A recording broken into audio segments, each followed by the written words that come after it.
hadir hari ini? Hadir semua. Tapi hapus dulu buat kita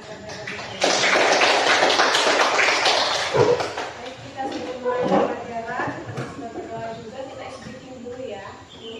Coba berdiri dulu.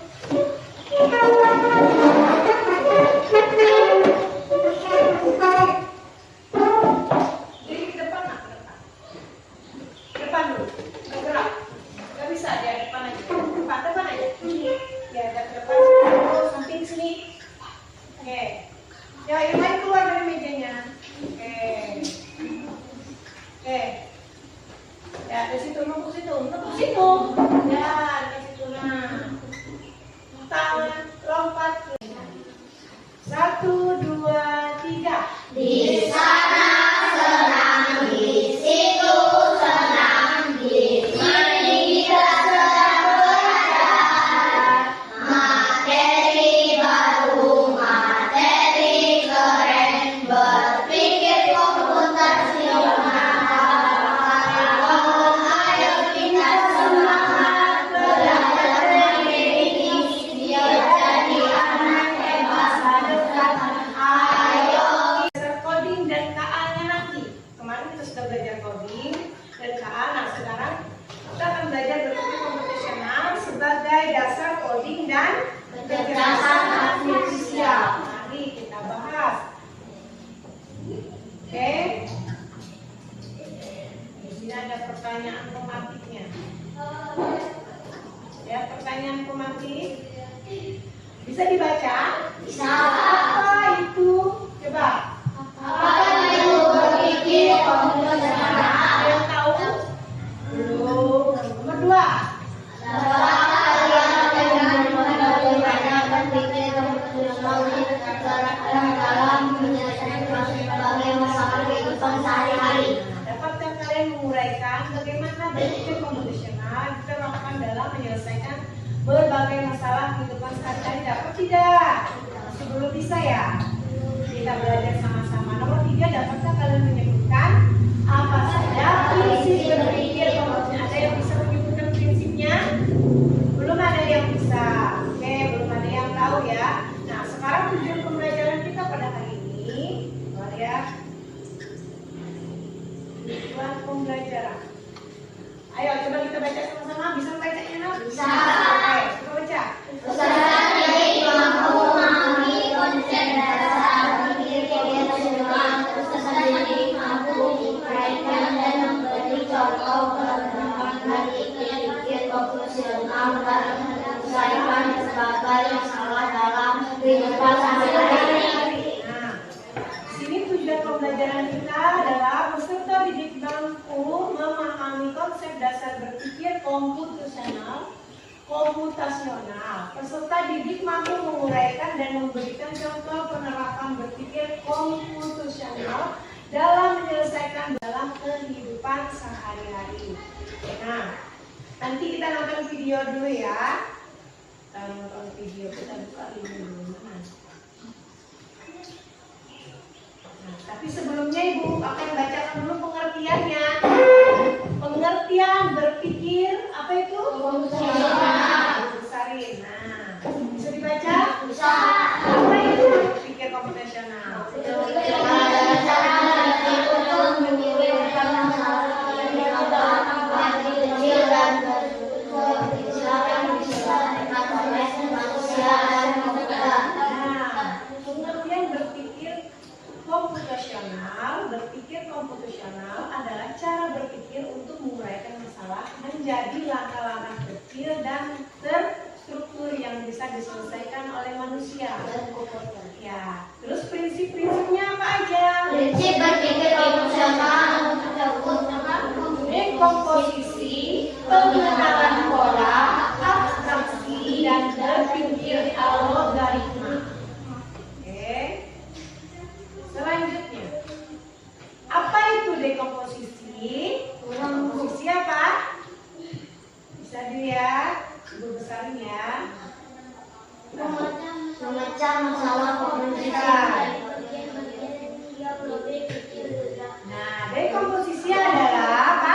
Memecah masalah komputasional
dalam menyaring informasi.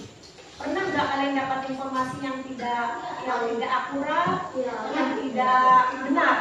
Nah, inilah salah satu prinsip dalam berpikir komputasional adalah abstraksi ini dia untuk kita menyaring, kita belajar untuk menyaring informasi, ya benar atau tidaknya. Terus algoritma apa? Berpikir algoritma yaitu menyusun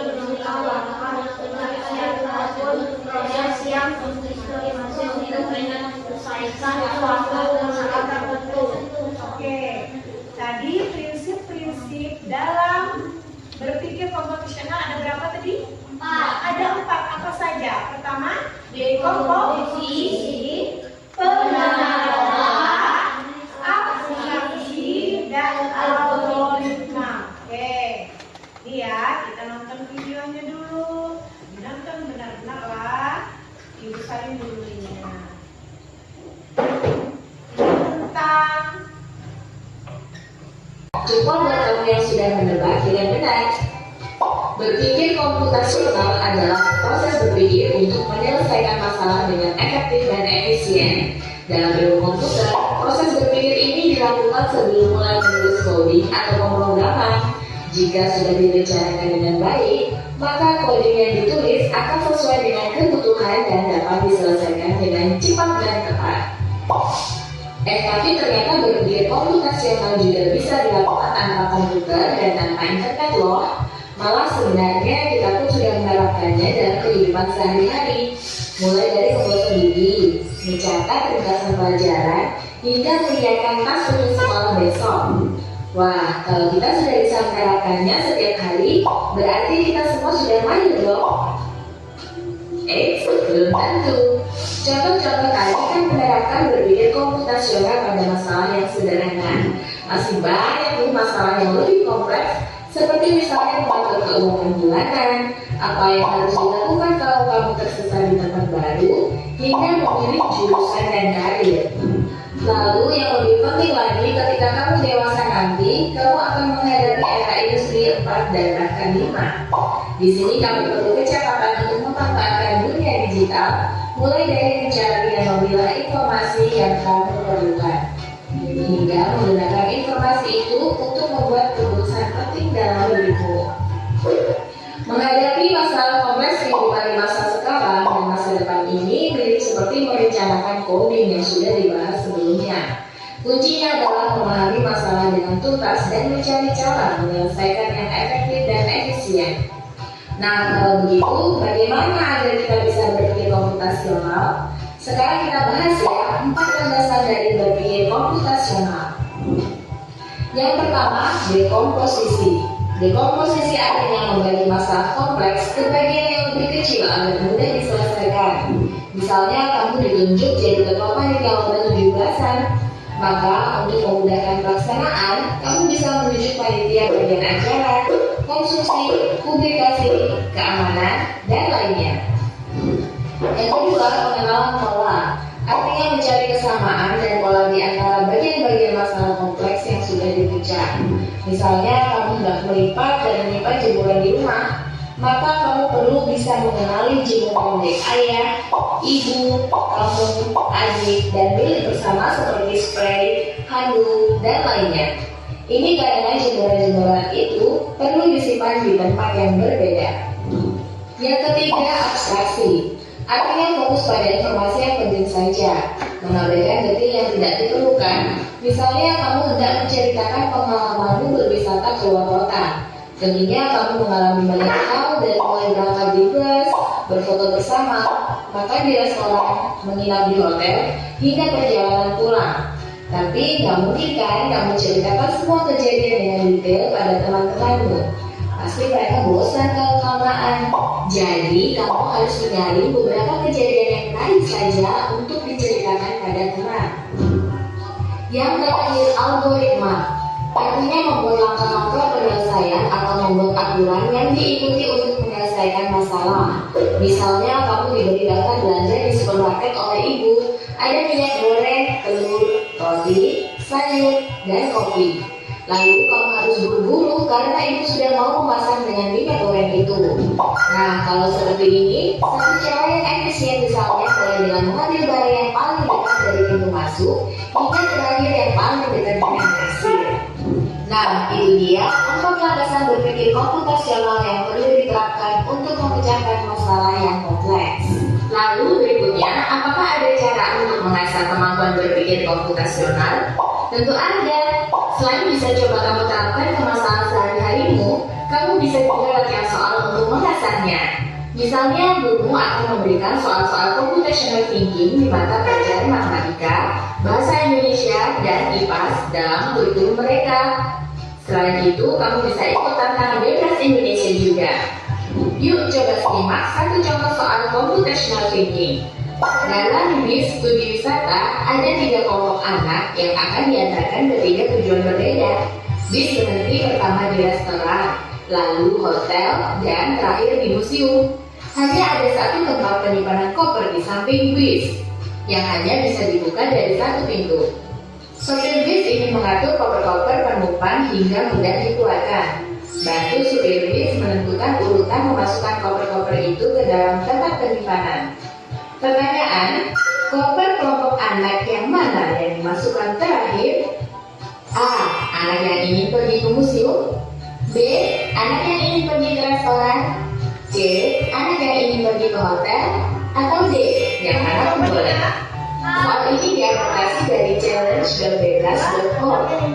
Kalau kamu tahu, coba ya dijawab di kolom komentar. Kejar cita, kejar ilmu, raih cita.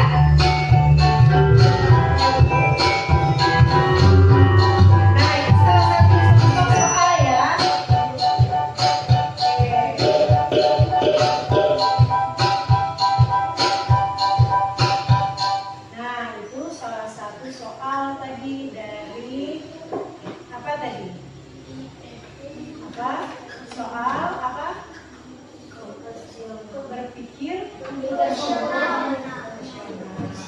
salah satu ya. Nah, sekarang ibu mau ngajak kalian lagi nih nonton.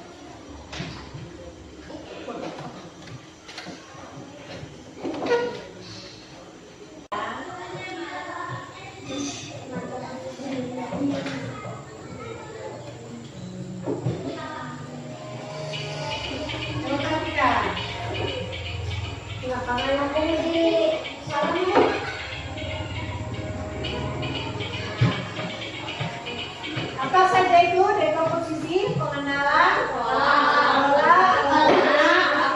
ini adalah prinsip dari berpikir komputasional. Terus lagi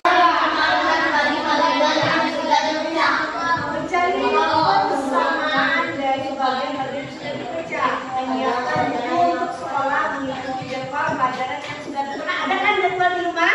Ada tulis. Terus sebelumnya seandainya hari Minggu, besok Senin. Jadi kalian apa? Menggunakan prinsip apa? Prinsip berpikir, pengenalan, pola. Nah, ini sudah kita laksanakan secara. Nah, yang kedua apa? Yang ketiga apa? Pada hari ini saja. Tulis tugas. Tidak perlu memikirkan bagaimana proses pembuatan pensil.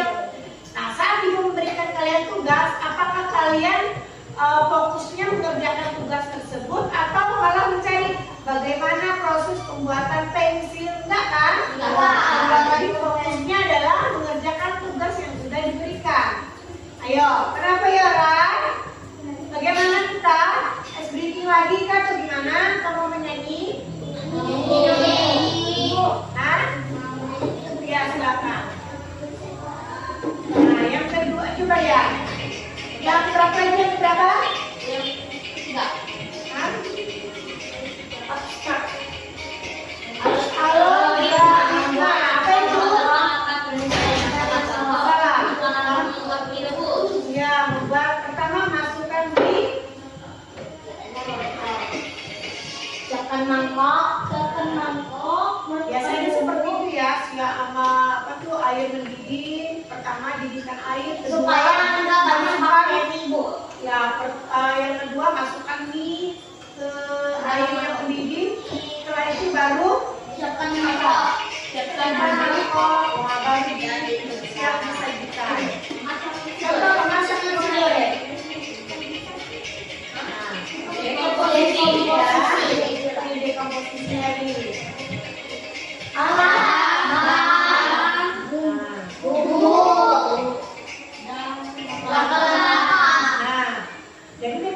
situ di posisi apa ini contoh memasak nasi goreng. Ada alat, bahan, bumbu, dan langkah-langkahnya.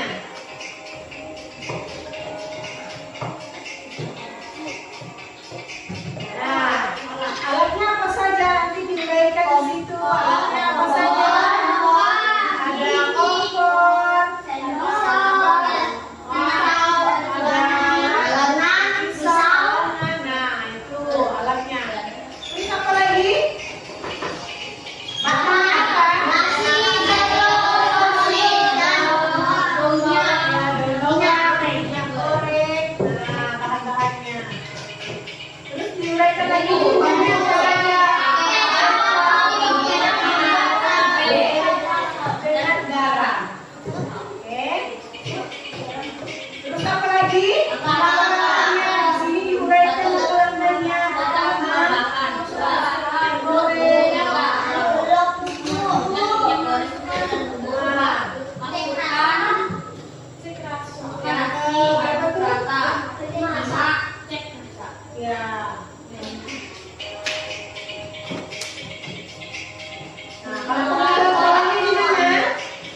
kompor, jadi membuatnya pun apa katanya di situ.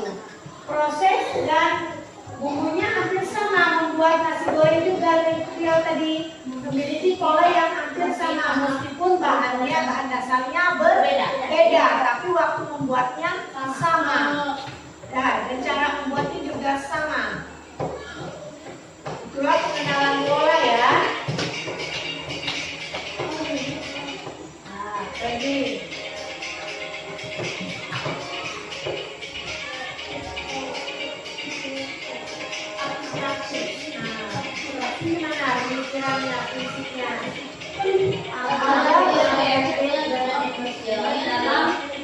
Prinsipnya kita bisa membuat menambahkan bumbu. Ketika membuat nasi goreng, kita tidak perlu memperhatikan bagaimana proses pengolahan. Pengolahan apa? Kompor juga.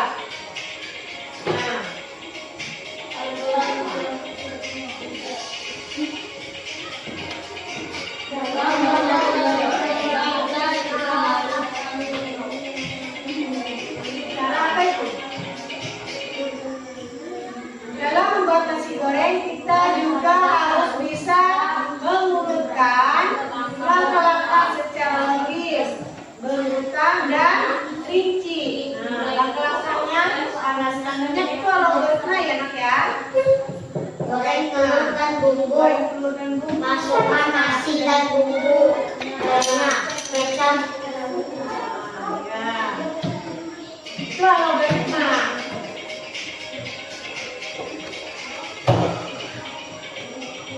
Ada kan? Nah, itulah pembelajaran. Nah, sekarang kalian selesaikan masalah di bawah ini. Bagaimana akan melakukan persiapan untuk membuat jus alpukat sampai menyajikan jus alpukat. Coba, bagaimana melakukan persiapan untuk membuat jus alpukat? Coba kalian tulis di buku kalian.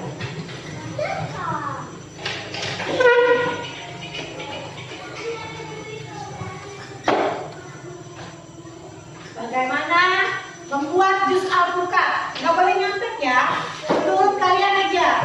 Tulis. Kan biasanya kita beda-beda ya. Ada yang ininya dulu.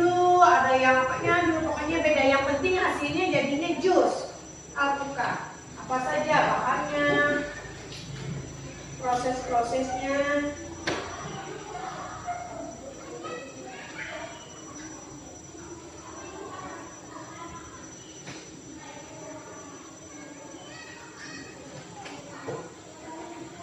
Sudah? Belum.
Sudah belum? Sudah, Bu. Sudah, Bu. Oke. Yang pertama untuk membuat jus tadi apa, Nak? Jus alpukat yang pertama.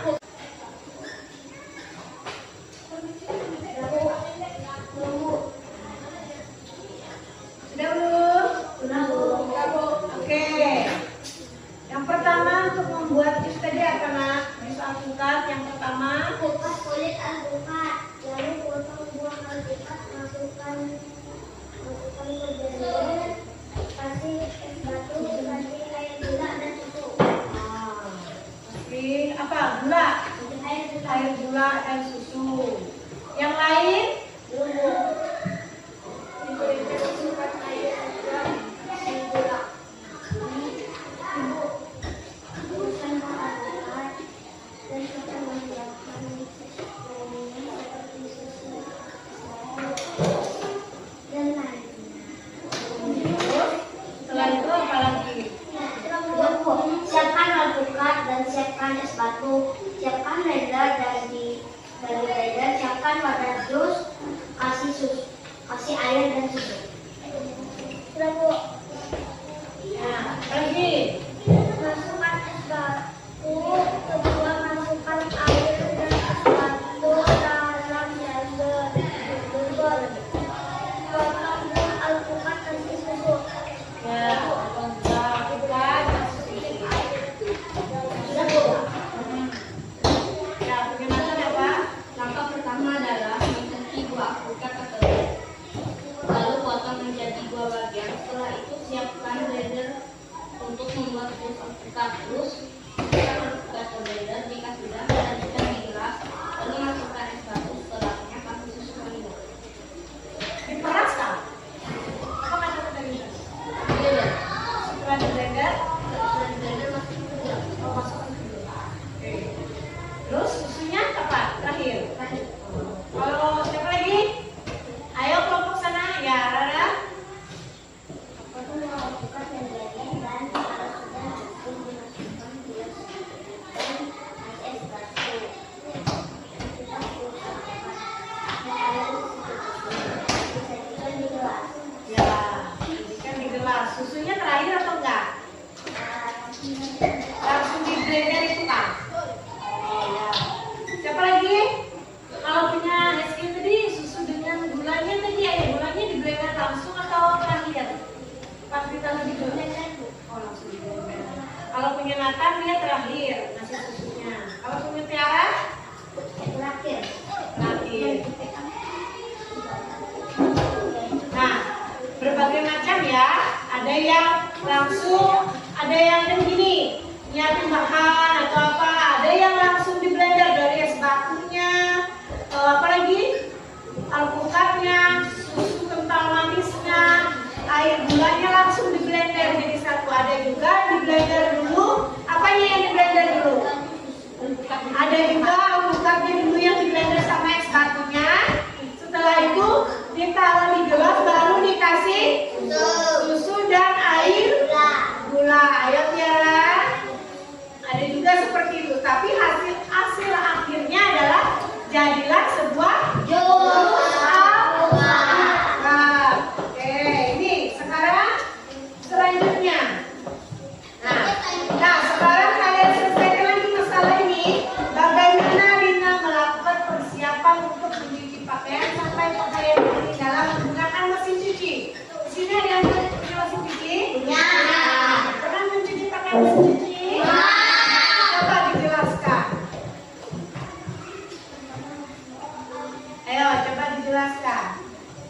Bagaimana langkah-langkah kalian mencuci pakaian menggunakan mesin cuci?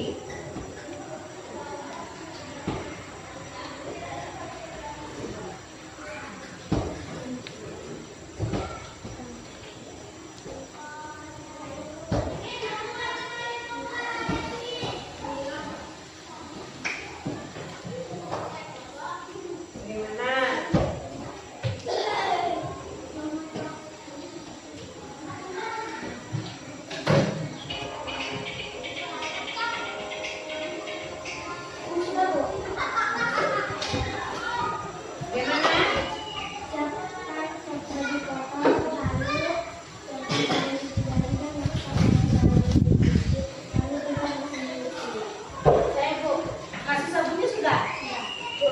Lu sampai kering gimana? Kan sampai kering, sampai bajunya kering, kan diperas apa gimana? Ya.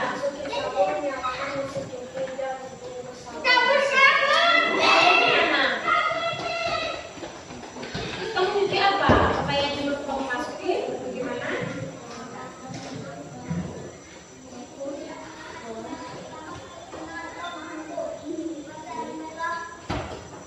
Sudah Bu.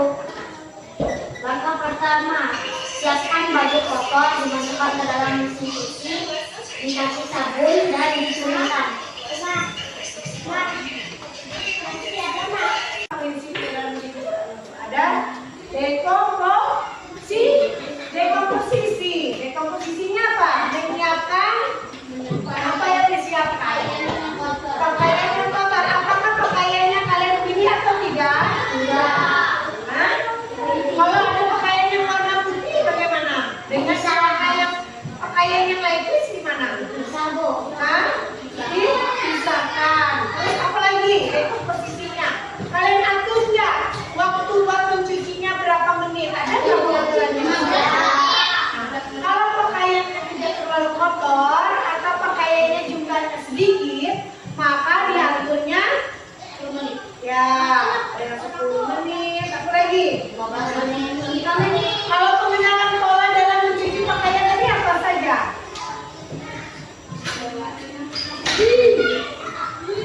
Apa? Nah, di pakaian biasanya campur warna enak ya. Ada yang putih, ada yang berwarna kerang, merah yang bisa mudah luntur, atau pakaian jeans biasanya mudah luntur kan? Otomatis kalau dicampur jadi satu nggak bisa, karena nanti warnanya Akan berubah.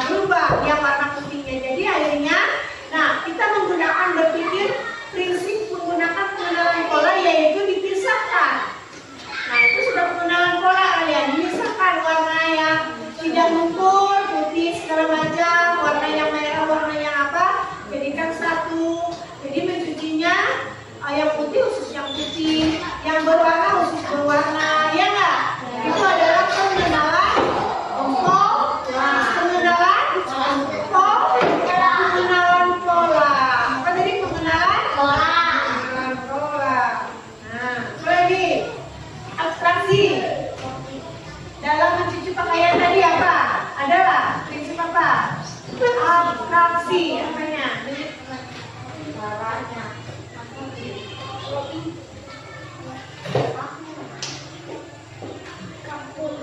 Nah, dalam abstraksinya kalian kasih sabun. Apakah kalian perlu tahu atau pakaian kalian? Apakah kalian perlu tahu pakaiannya bahannya dari apa?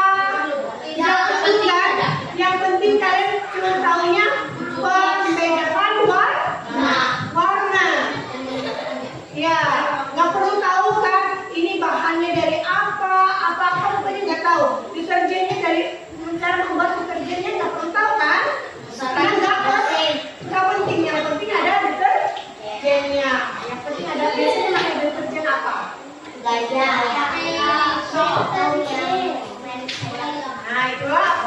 ya. Kalau jus tadi gimana nak? Dekomposisinya apa yang kalian buat dalam jus pembuat jus alpukat? Dekomposisinya apa? Siapkan buahnya. Kalian menyiapkan apa bahan-bahannya? Batu, siapkan blender dan di blender. Dan siapkan wadahnya. Apa lagi? Kalau habis mencuci kayak yang blender tadi kalian ada proses memasukkan. Terus apa lagi? Ya, mengeluarkan dari anu kan, terus ada proses kayak dipencet. Proses. Dipencetlah nomor biasanya kalau jus ada es batunya atau cuma buahnya aja nggak ada es batunya beda nomor blender yang kita pencet kan. Kalau yang ada es batunya tiga ya nggak ada es batunya nomor 2 ada yang nomor 1. Nah itu adalah proses. Jadi ada yang memasukkan terus dipencet proses terus baru dikeluar. Nah bagaimana dengan kalau mencuci pakaian? Kalau mencuci pakaian gimana Pak? Masukkan baju atau Berarti prosesnya memasukkan baju diproses dengan memencet aturan di mesin cuci, terus baru apa lagi? baru ditunggu. Ditunggu sampai kering, baru dikeluarkan dari mesin cuci. Nah di situ ada proses memasukkan, mengeluarkan dan proses buat mencucinya ya. Oke.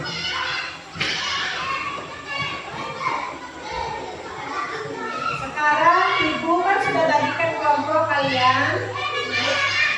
Sudah dibagikan kelompoknya.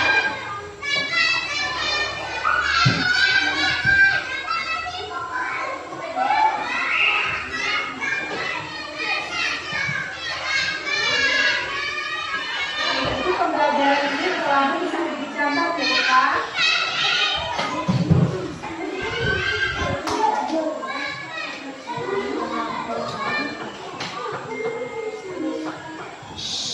Nah, kegiatan pembelajaran pemahaman prinsip berpikir apa ini?